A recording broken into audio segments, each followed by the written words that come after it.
So yeah, there's been a couple of those January 6th committee hearing gimmicks, and it's just so ponderous, okay?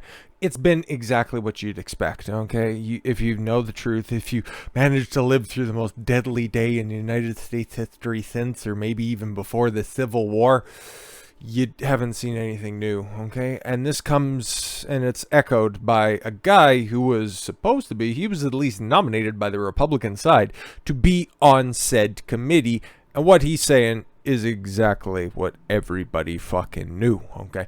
Representative Jordan says House January 6th committee altered evidence showing nothing new. Yeah, exactly. They had some really slickly produced video reels that showed a bunch of people not committing murder, not really doing much except for moving some barricades, and had a nice little a Trump speech played over the top of it. Cool. Did you also want to point out that people started to try to break into the Capitol, or were let in, however you want to look at it, okay, 20 minutes before he was done his speech, a mile away from the Capitol building? Like, does anybody else want to point that out, or is that just one of those inconvenient things that we just want to sweep under the rug? So let's continue to see what old Jimbo has to say. He said that the members of the House Select, I was going to call them slumbers or something like that. Anyways, committee investigation, the January 6th Capitol breach, alerted a text message exchange between him and former White House Chief of Staff Mark Meadows. We also know that the committee has altered evidence and lied to the American people about it. So much so that they had to issue a statement which says, "We regret an error." Just goes to show you the legitimacy of these fucking show trials that are going on right now. McCarthy is spinning in his grave, which is government speak for "we got caught lying." Yeah, no doubt. Jordan told Fox News on Monday. More about Fox News in a moment. So that's what this committee is about. I think the country sees it for what it is, a partisan political activity. Actually, the country's not seeing it because nobody's paying attention to these fucking nonsensical meetings. A GOP lawmaker was referring to a January 6th committee having acknowledged in December of 2021 that it doctored a text message between Jordan and Meadows. Yeah, literally. "Oh, we're going to show you all the evidence that we have, and in the absence of any evidence, we'll create our own." And also excluded content about how they had wanted former Vice President Mike Pence to handle the votes during the joint session of Congress on January 6th.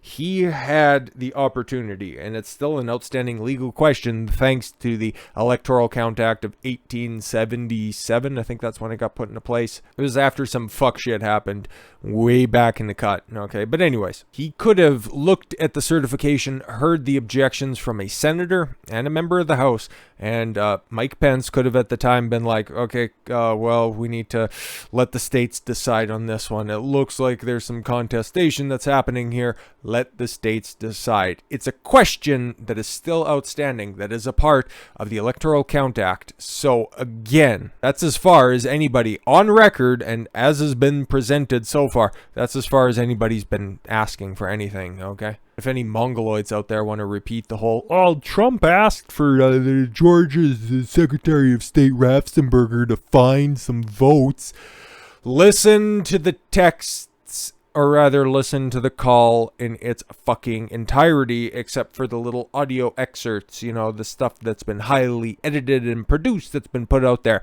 It's just the same as some very fine people on both sides. This is going to be their new talking point, because that one continues to be thoroughly debunked. There we go. Eventually I'd get it. But that's going to be the new talking point. Well, he pressured Georgia. No, he didn't. Okay, it's just like saying, Mexico just sends rapists and murderers across the border. Never said that. But again, it's in the zeitgeist, and the media's far too willing to push all that stuff, and people are just far too willing to eat it up. Okay, because Orange Man bad.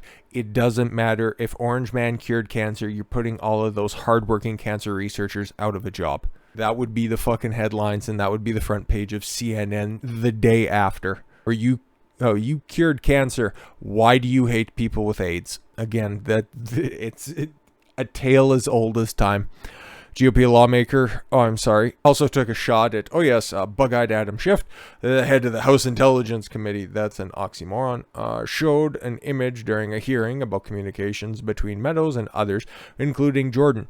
It was displayed as the House committee was discussing whether to hold Meadows in contempt of Congress. The message was presented as follows. On January 6, 2021, Vice President Mike Pence, as President of the Senate, should call out all electoral votes that he believes are unconstitutional as no electoral votes at all. That's an interesting thing to say. Schiff at the time described the message as an attempt by Jordan to suggest that the former vice president simply throw out votes that he unilaterally deems unconstitutional. That's not what he's saying at all, but okay. I guess that's Schiff's little pea brain knocking around a piece of text and try to present it as uncharitable as possible. However, it turned out that the text message was a direct quote from the Department of Defense Inspector General Joseph Schmitz, according to the Federalist. And not from Jordan himself. Yeah, that's kind of a big deal, huh?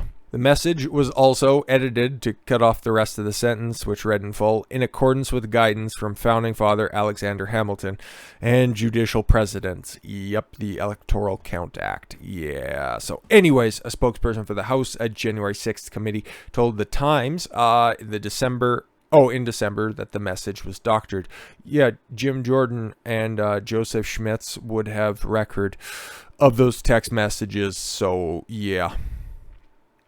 I still don't think there's anything new here. Yeah, exactly. The only thing that we learned is that Fox News can't be trusted. Then, if you needed a refresher course on that, where the fuck have you been? Sean Hannity. You know Sean Hannity, a good American who always likes to wear a CIA pin or a shill for the FBI. That Sean Hannity told Trump no more stolen election talk. Pitched a Hunter Biden pardon after January 6th. Why? Why? Why? You fucking fat-necked neocon. I can't believe it. Actually, I can't. I can totally fucking believe it, by the way, but I just can't believe how many people Trump let into his inner circle that were just, completely and utterly against his best interest. Sean Hannity of Fox News suggested that former President Donald Trump pardon Hunter Biden and drop all mention of stolen election in an effort to smooth things over.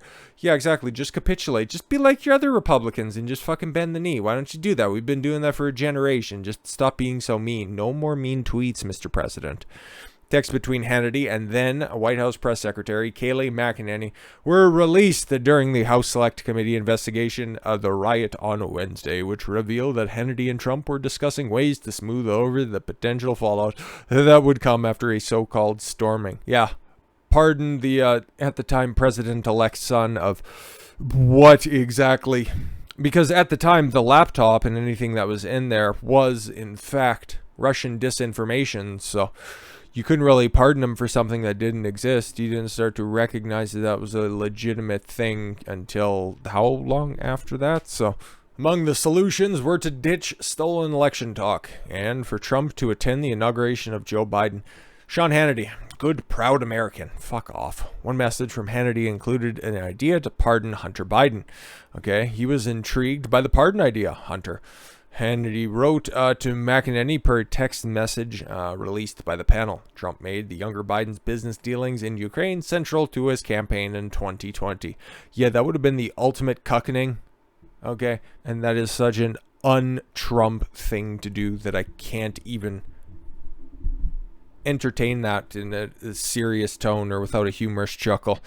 He just never would have done that, okay? He would have just been, okay, Sean, I'll think about it. Yeah, no, that sounds great. I've seen ideas before. That's not the worst one that I've seen, but I've seen better ideas. I'll think about it. The then president's focus on a matter would eventually lead to his impeachment due to his soliciting of foreign government. Yeah, exactly. Russia investigation. That's the same thing that Schiff would continue to peddle until he had the opportunity to pick up on January 6th, where he's going to continue to run and say that I have all the documents, I have the evidence because I made it myself. The Daily Beast reports the idea to pardon Hunter was not Hannity's originally. Oh my God, what was it? What's the name of that? The founder of that the Groomer Project. I forget his name, and everybody else should, but his picture should still be plastered outside of every public school. Anyways, but he brought it to Trump because he genuinely wanted some healing. Oh, what a good man. Sean Hannity, real, true, proud American. Oh, one source familiar with the conversation said the idea was never seriously considered, nor would it be, and that it died on the vine. Yeah, exactly. It was just one of those things that's like, okay, great. Yeah, Sean, okay, I got things to do. I'll think about it. I'll get back to you. Don't worry about it. Oh, I think he's really going to take it seriously. Get fucked. Trump would go on to pardon a number of notable figures, including rappers Lil Wayne, Kodak Black, Rod Blagojevich, and former Detroit Mayor Kwame Kilpatrick. If you want to talk about a corrupt motherfucker, somebody who was doing some dirty shit, Kwame Kilpatrick, he's right there up at the top. So yeah, man, of the apparent pillars of Fox News that's one that's been shaken directly to its core. And if anybody takes anything that Sean Hannity says seriously going forward, you can immediately just wipe them off, okay? Because anything that he's going to present as credible news, somebody else is going to be talking about him, so you can go ahead and just disassociate him, okay? But I'm still going to be waiting for when the shoe finally drops on Tucker Carlson, because I don't trust him as far as I can throw his bow tie. But with all of that said, I thank you all very much for the gift of your time. I've been Don Consuelo. I want you to follow your gut and get after it. Take care, everyone.